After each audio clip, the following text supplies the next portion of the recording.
Panther Books of the Month. Hi, I'm Gary Lovisi, and we're going to take a look this time at the Panther Books of the Month, which were published from Panther Books in the United Kingdom in the middle and later 1950s. They're part of the regular Panther series, which originally Panther Books was Hamilton's publications, and then that transformed into Panther Books. Panther published hundreds of books in their series, numbered books, from the early 50s to the 70s. Around 56, 57, 58, they published a special series within that series called the Panther Book of the Month. These are numbered 1 to 17. As far as I know, there's only 17 in the series. And they're really cool. They're very interesting. They have a special logo on them. And they're kind of special books that they wanted to bring out to the public. They're very interesting. There are a lot of war books, World War II memoirs, but also a whole lot of other things, that some juvenile delinquent books and some other things that fit in. So it's a really cool series. It's a kind of unknown, unacknowledged series. Here's all 17 of them. So you see the regular Panther book number at the top, and Panther Book of the Month number 1 started in 1956.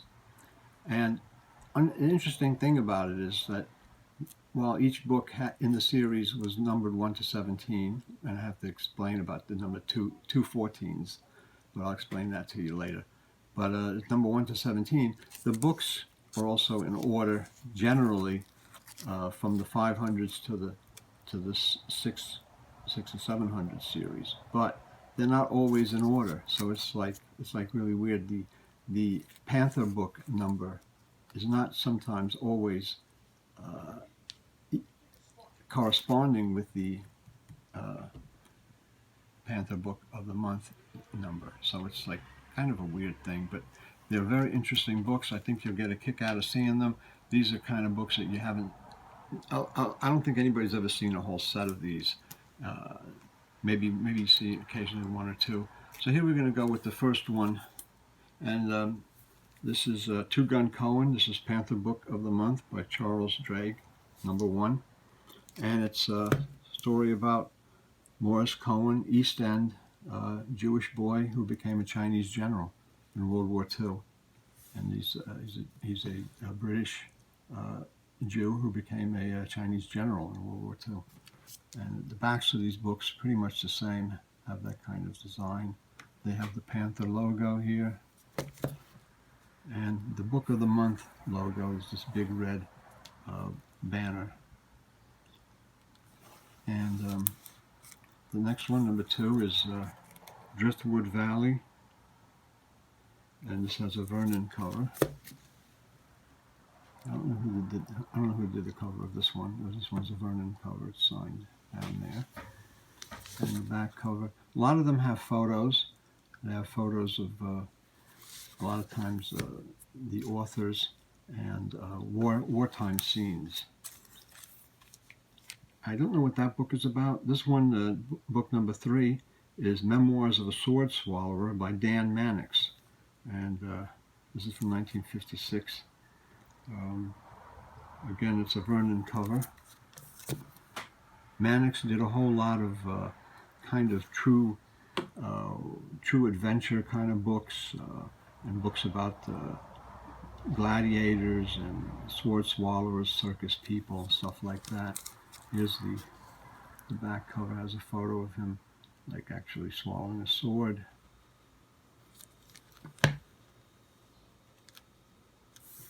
And a story about this sword swallower. The next one is Panther Book of the Month number 4, is 8 Years with Congo Pygmies, and so this is like a African exploration book. Interesting thing about this is also it's a Cy Webb, so it's a Reginald Heed cover under his pseudonym after he was had a lot of problems with when he was doing the Hank Jansen covers. He went kind of underground a little bit, and he did cover art because he had to earn a living as Cy Webb, not as original Heed. And the back cover has some photos of the African settings that take place in the book. Panther Book of the Month number 5 is My Six Convicts by Donald Powell Wilson. A crime prison escape story. I don't know who did the cover art. They have a photo of Wilson on the back cover.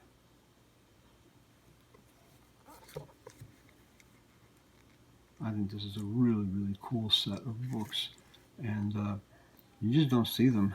You don't see them around. Next book number 6 is 10 Adventurous Years in Liberia. It's African Jungle Doctor by Werner Jung. It's a tailor cover. And it's African Jungle Doctor. So these books were war. They were all kinds of exploration and kind of stories about people in, kind of unknown quarters of the world. Doctors who were dealing with different areas that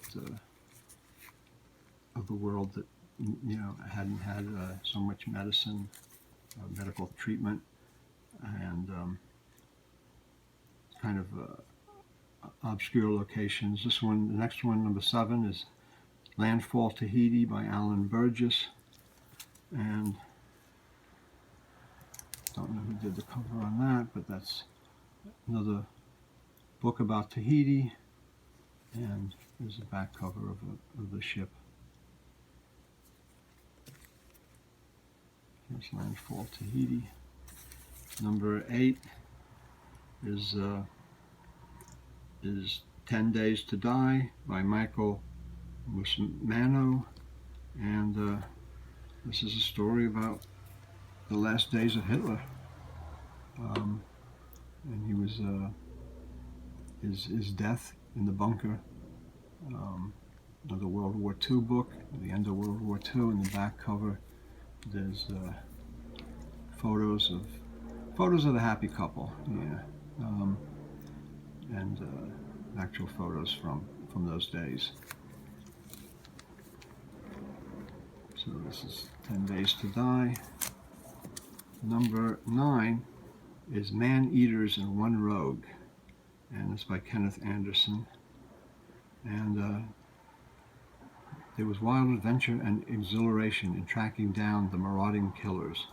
So this is actually a story of hunters that went into India to hunt down man-eating tigers. And there's a whole history of, in Africa, man-eating lions, and in India, man-eating tigers, and even prides of, or packs of tigers or lions in those two different areas that terrorized villagers, and they had hunters come in to kill them, because once the animals had a taste for human flesh, they knew that the humans were vulnerable, they would go after humans and the villagers, and in some cases hundreds of people were killed by some of these marauding lions and tigers. And so this is the story of one of them, and it's interesting that that new movie Beast that just came out is about a man-eating lion in Africa, kind of a story. It's a fictional story of some of the things that put together some of the things that happened in those situations with a rogue lion. And back cover has photos of the hunter and one of the. I can't see it because of the glare. Oh, okay. Can you see that now? Yeah. One of the tigers that he killed.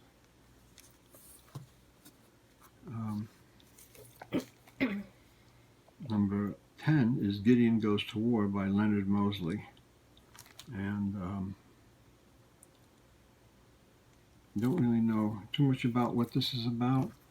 It's obviously another World War II, maybe in Burma, British in maybe in Burma or Singapore, fighting in World War II. And the back cover. This is from 1967. So it's a wraparound cover. The next one, number 11, is Private's Progress, and this is another World War II book, which was made into a movie with Richard Attenborough, Terry Thomas, and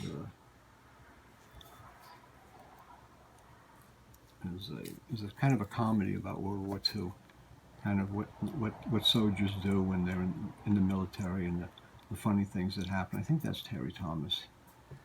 That's his image there. In the back cover, there's a picture of him and some of the scenes from the film. And book number 12 is another movie tie-in, and this is The Blackboard Jungle by Evan Hunter. This is a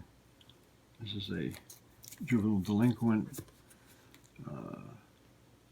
novel set in an inner city school with all kinds of problems. Is the cover scene with Glenn Ford, who was in the movie, on the cover, and actually the back cover. I don't have that because I have a letter from Evan Hunter who sent me a little bit of information about the book, and that's a cool book, and it's a kind of a tough movie tie-in. Number 13 is A Surgeon's Life. This is by Ferdinand Sauerbruch. I don't know. This is actually, it says he was a surgeon for Hitler and for the Kaiser. So I guess from World War I and World War II, this was a noted surgeon, a German surgeon, and this is his story.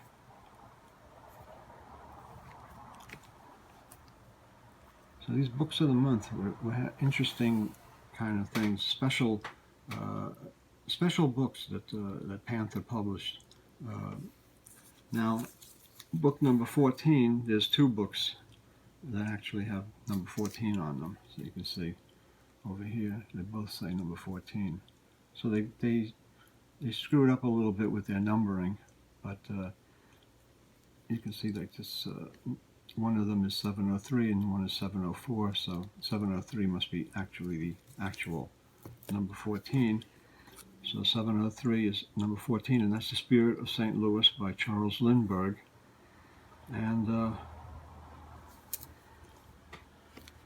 cover shows Lindbergh, who was the American aviation hero before the war, and there's a picture of him in 1927, and Charles Lindbergh with The Spirit of St. Louis is playing, which is in, I believe, the Washington and the Smithsonian. So the second number 14, which is really number 15, is Dead Men Do Tell Tales by Byron de Prorock. And this is adventurous journey along the caravan routes of ancient Ethiopia. So this is another kind of a travel, adventure, people going into the strange corners of the world,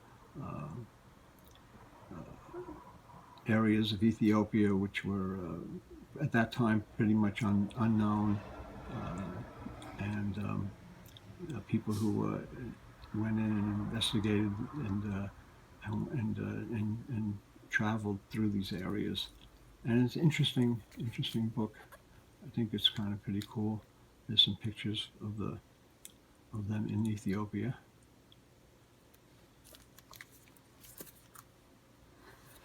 And the next one, number 16, Married to Adventure by Julie Mannix. Seeking excitement in animals with a camera. So this is like kind of interesting. and it has the guy taking pictures of animals. This is like at that time, it was kind of a new thing to go on a safari in Africa or in different parts of the world. And instead of killing the animals, it was just photographing them, taking pictures of them, and just appreciating that wildlife. And here's a giant hippopotamus, but there's the guy with the camera filming it all. While poor guy gets eaten, maybe, I don't know. But this is Book of the Month 16, Married to Adventure, people that travel the earth, travel the world to seek out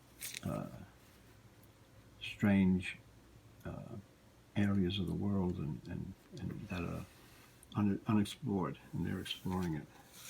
And the next one, this is number 17. I'm pretty sure this is the last one in this series. It has a Multiman's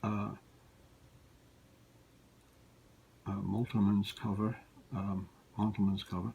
It's Yankee Whalers in the South Seas by ABC Whipple, and it's whaling adventures from the old days when they used sailing ships, kind of like from the Moby Dick days, and it's kind of almost like a Moby Dick type cover with the white whale, or looks like it anyway, and the back cover. But these are true whaling adventures in the South Seas, a very, very dangerous occupation for sailors. So there you have an interesting, I think, series of Panther Books of the Month. These books are kind of scarce to find today, and I think they're very, very interesting group of books that take in a lot of adventure, exploration, and topics that people collectors and stuff would enjoy today. And they're probably really good reads about actual events and people in those days. So with that, I hope you enjoyed it, and give us a thumb up if you did, and we'll see you next time. Thanks for looking.